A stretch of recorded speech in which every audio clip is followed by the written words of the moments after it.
Salut, bienvenue dans cette vidéo où je vais vous montrer comment utiliser l'outil SwipePages pour créer des landing pages dynamiques. Quand je dis dynamique, on va en fait intégrer des variables au niveau des titres, mais aussi dans le texte.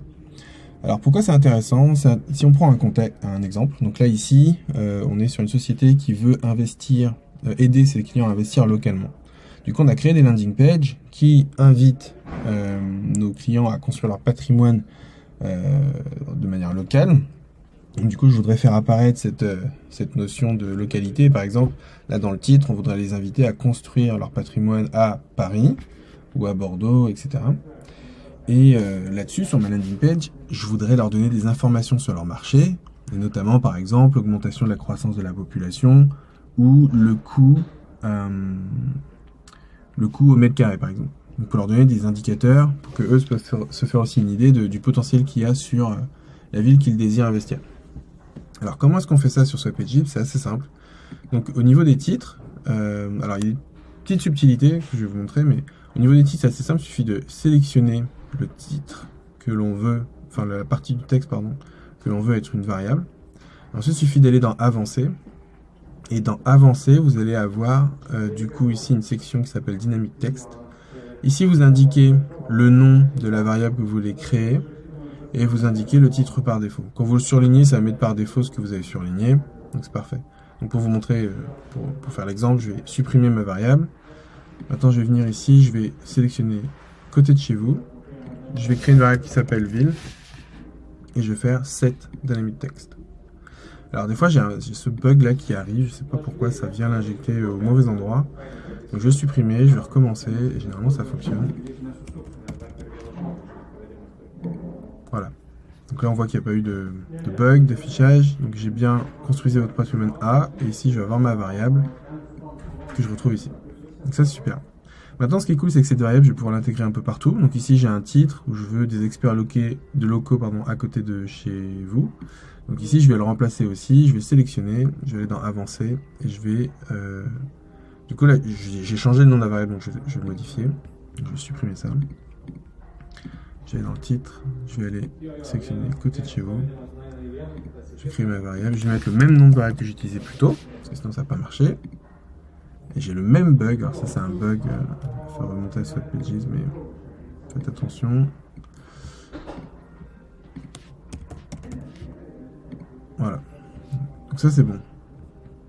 Ici j'ai fait la même chose, donc je vais aller vite. J'ai créé une variable sur un espace. Parce qu'au final, à cet endroit-là, j'ai pas envie de mettre autre chose. J'ai mis un espace et que je vais remplacer par aussi le rêve ville. Ok. Maintenant, ce qui va m'intéresser, ce que je cherche à faire, c'est de donner des informations plus précises sur ma ville et par exemple l'augmentation de la population. Donc ici, ce que j'ai fait, c'est que j'ai créé aussi une variable. Alors, le seul truc bizarre sur SwipePages, c'est que bizarrement, ça se passe plus au niveau de cette colonne avancée, mais ça se passe au niveau du texte, où on a en fait la possibilité d'ajouter une variable dynamique. Donc ici, j'en ai créé une qui s'appelle augmentation underscore population. J'ai mis une valeur par défaut 10. Et du coup, ça, je vais pouvoir le faire varier dans mes URL. Et pour la route, on va créer un dernier qui va s'appeler prix mètre carré.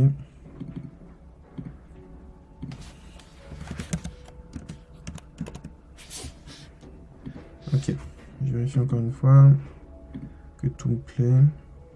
Ok. Encore une fois que c'est fait, je sauvegarde, je publie. Et maintenant, je vais devoir créer mes URL. Donc, je l'ai déjà fait un petit peu pour nous.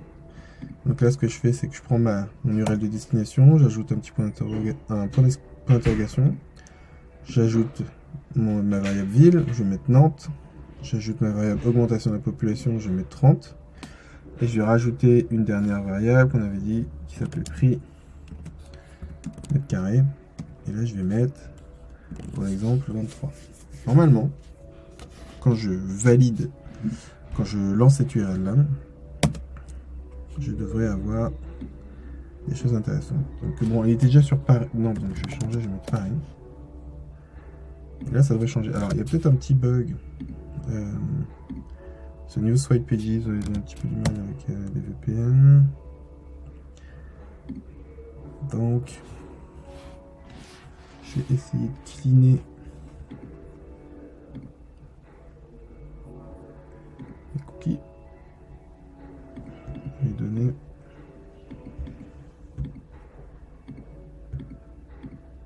Ok,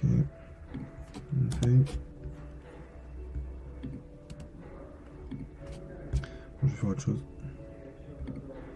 Machine connectée avec mon VPN. Voilà. Je sais pas pourquoi en fait il y a une histoire avec le fait qu'on fasse plusieurs tests avec la même IP. En tout cas, on peut imaginer que notre client vient pour la première fois, il clique sur l'URL et du coup il va retrouver l'intégration du terme Paris qu'on va retrouver partout où on le veut, comme ici. Et en fait, on voit que c'est venu injecter dynamiquement les 30% et le prix du mètre carré qui va être de 23 €. Donc si je veux changer ça, on va essayer, hein. Je promets pas parce qu'à cause de ce petit bug. Mais si je mets maintenant 20 et 10, normalement ici on doit avoir 20 et 10. Alors pour le test, je vais essayer de déconnecter mon VPN. C'est pas très pratique, hein, mais...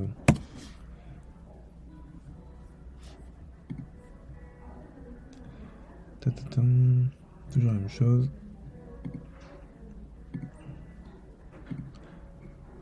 C'est un autre VPN. Et là on voit qu'il a bien pris 20 et 10. Donc ça marche très bien, c'est juste que pour le débugage c'est un petit peu particulier parce que là, visiblement il y a des bugs. Ça vient peut-être aussi de ma connexion ici avec le bureau. Mais en tout cas, voilà une petite démonstration pour vous montrer comment utiliser des variables et rendre en fait votre landing page complètement dynamique. Après, peut-être un dernier point intéressant à souligner, c'est que si vous n'avez pas envie de vous embêter, alors j'ai été déconnecté forcément, si vous n'avez pas envie de vous embêter à créer ces URL à la main à chaque fois, vous pouvez très bien, comme vous pouvez le voir ici, créer comme moi un fichier avec toutes vos variables et du coup reconstruire après dynamiquement, enfin reconstruire avec des formules vos URL. Et comme ça, vous avez juste à les copier-coller et à les mettre dans vos campagnes Google Ads ou Facebook. Et du coup, vous êtes sûr que vous ne faites pas d'erreur sur les URL et que ça pointe au bon endroit. Donc voilà pour la démo. J'espère que c'était intéressant. Et dites-moi ce que vous en pensez si vous faites le test de votre côté. À bientôt.